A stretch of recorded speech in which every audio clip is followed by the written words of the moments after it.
এই যেন এক নতুন কৌশল ছাত্রলীগের। সারা দেশে চিরুনি অভিযান করে ছাত্রলীগকে ধরপাকড় করা হলেও অনলাইনে ছাত্রলীগের চিত্র সম্পূর্ণ ভিন্ন।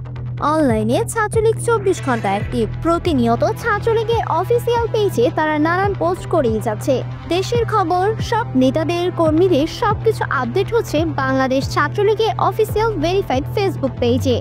তাছাড়া দেশের বিভিন্ন জায়গায় রাতের আধারে দেয়ালে জয় বাংলা লিখে দেওয়া হচ্ছে। ছাত্রলীগের অনেকেই দাবি করছে আয়নাঘরের ঘটনা সম্পূর্ণ সাজানো নাটক। এটা ইউনুসের গল্প কাহিনী ছাড়া আর কিছুই না। তা না হলে এতদিন কেন আয়নাঘর সামনে আসেনি? এখন কেনই বা আয়নাঘর মিডিয়ার সামনে আনা হচ্ছে? তাহলে কি এটা শেখ হাসিনার নাম খারাপ করার আবারও প্রচেষ্টা? এদিকে খবর শোনা যাচ্ছে আমেরিকার ইলন মাস্ক এবং ভারতের নরেন্দ্র মোদীর পরিকল্পনায় দেশে আবার ফিরবেন হাসিনা। সবকিছু যেন এখন খোলাসা। তাহলে কোন দিকে যাচ্ছে দেশের রাজনীতি?